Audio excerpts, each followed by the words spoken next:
born in East LA, and to everybody's surprise, it was a big hit commercially and critically. We got great reviews, and it was my first solo effort, and I came up with a story. I was making this video package, and I needed one more song, and I was having coffee in my kitchen in the morning, and I was reading the paper. Radio was on, and I was reading a story about this young kid. I think it was 12 or 13, and he had some form of retardation. He could only speak Spanish, and he couldn't really communicate till they got caught in an immigration raid, and they thought he was Mexican. He deported, he was an American citizen, but they deported him to Tijuana, and he was wandering around by himself on the streets of Tijuana for about 3 or 4 weeks before his parents finally kind of tracked him down, found him, and brought him back. And at the same time I'm reading this story, Bruce Springsteen's song "Born in the USA" is playing, and I'm listening to it, and I go, "Born in East LA," That's a poor kid. And so that's it. That's the next song. So I wrote the song, and they made the video and the video got shown to the head of Universal, Frank Price. At the time we had made movies with him before. And he said, "I think there's a movie here, but I think it's just for you. It's not a teen movie. It has nothing to do with drugs, but I really think there's a movie here, and I want you to do it. It's up to you." And so I did. I mean, I'm cutting the short because it had involved with Tommy and our relationship, which was pushed to the brink at that point. And I decided to make the movie, and that was great. It was a big hit. I was seen in a different light, had great reviews, and it had import. It had social import, political import, and making a comedy with any kind of message is like the illustration is like a hot air balloon. You have this big, voluminous balloon full of hot air, laughter, in order to carry this very small payload, to borne aloft. And that's what the movie was. It was fun and games and jokes, but it was a very important message about the treatment of this immigration problem, which is more than relevant today. And so after a while, and it was like, I know the movie had been out, 3 months, something like that, and I get this call out of the blue. Would you like to go to Havana, and you're invited to the Havana Film Festival and bring your film? Yeah, Shell, I want to see Havana, and so I did, and then the only way you could get in Havana at that time was you have to be invited by the government, and so I went. And it was interesting because the Russians were still there. You land at Jose Marti, the airport, and then there's a lot of Russians there. They're giving you the Stalin stink eye, man.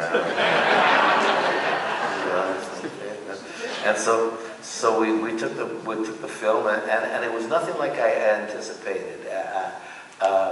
There was no military presence at all on the streets. No armless, eyeless, shoeless beggars anywhere.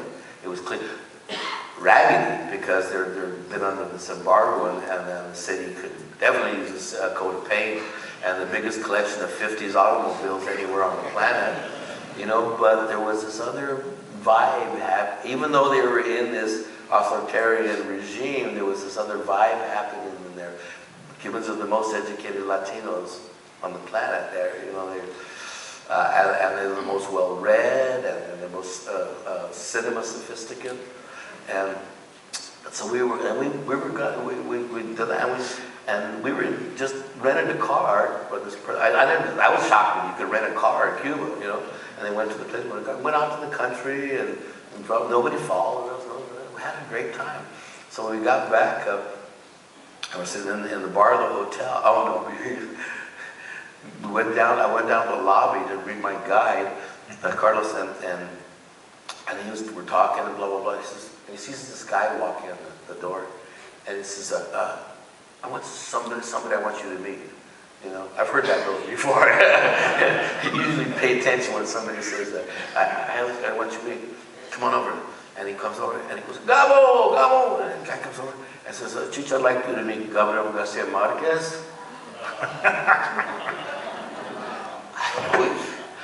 To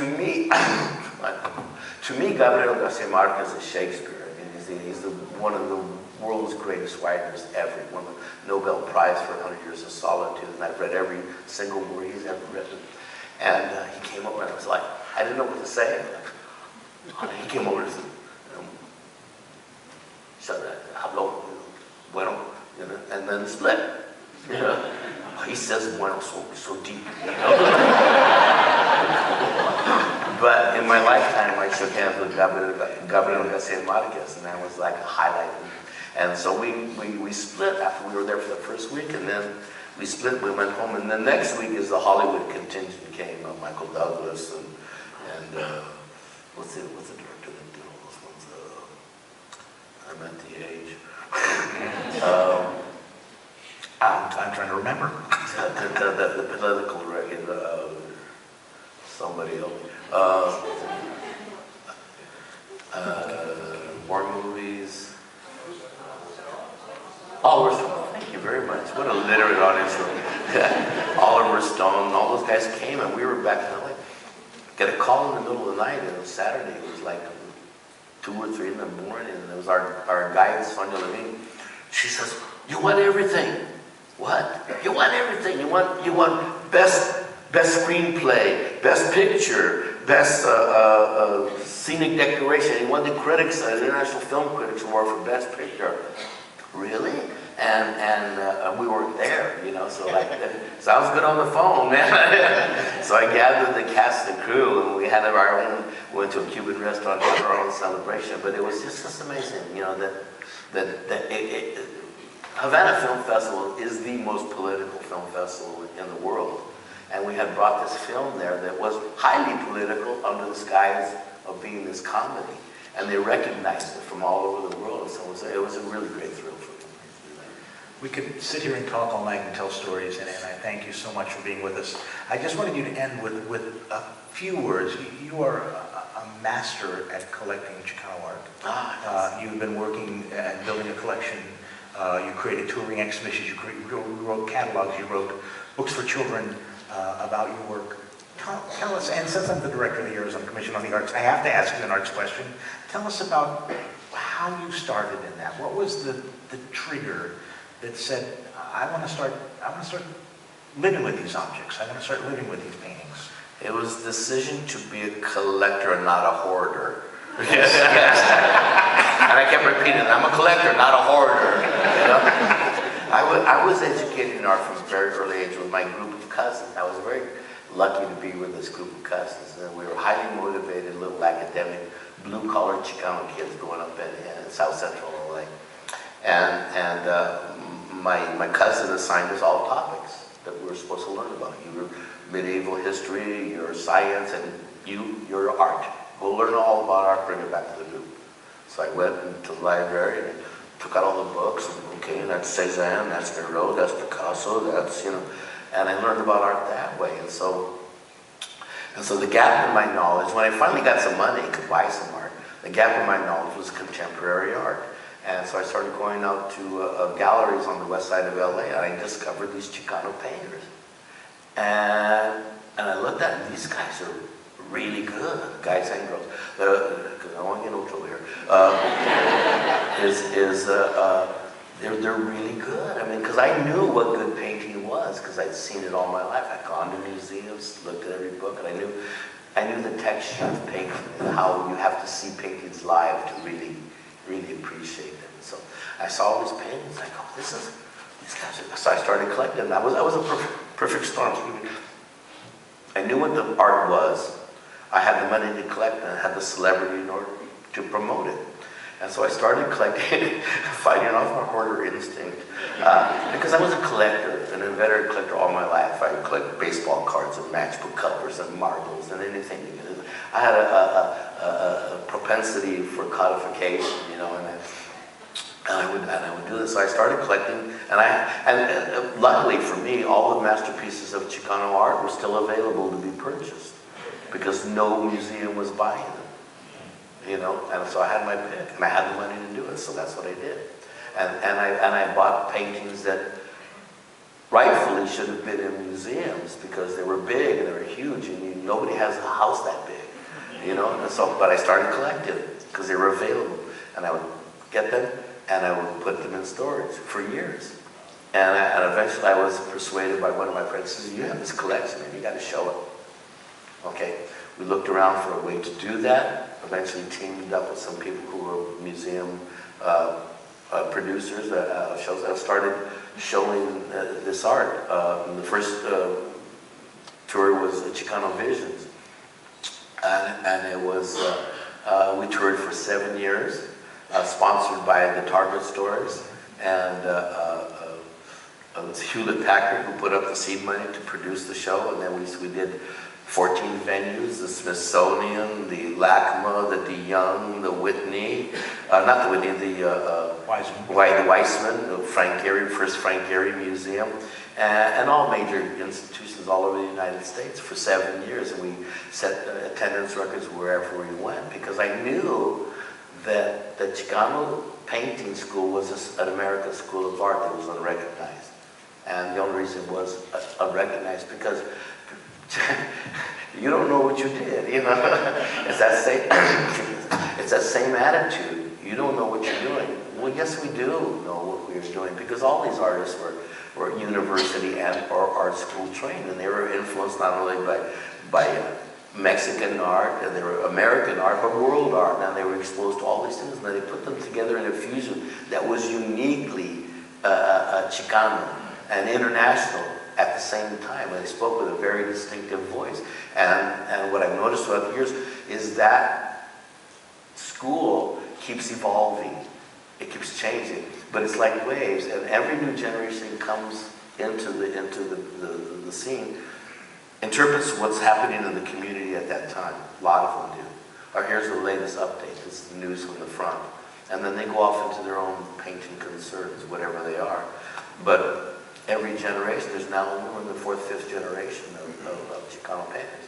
And they always do that. So it's a constant update, and it keeps changing, it keeps evolving, even to what Chicano is.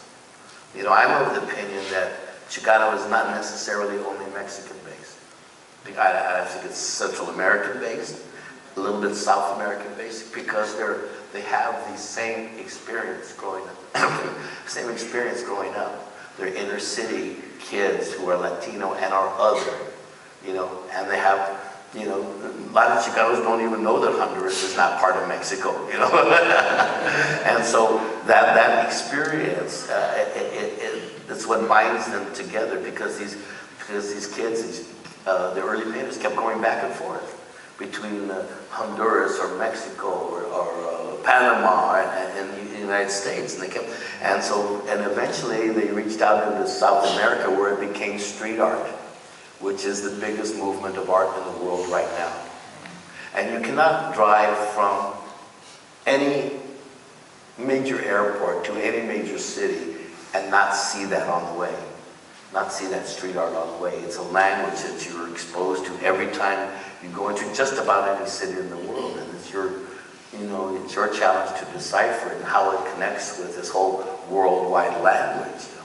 And I always had this idea that, well, we're going to take this Chicano art, we're going to march across the country, and get to New York, and we're going to have this big show at the Whitney, and we're going to sell it to Sotheby's, and it's not going to happen, because they were invested in their own aesthetic, you know. And I saw that this is pushing a peanut uphill with your nose, you know. So what happened is it went the other way, and it was an easy leap from Caracas to Berlin, or Tokyo, or anywhere else in the world, and now it's recognized throughout the world. And it started in LA with the Chicano painters, the Chicano graffiti painters, and so it's now being recognized. And before it was the question of, well, Chicano is not a school of art, or we don't have schools of art. That's too old school.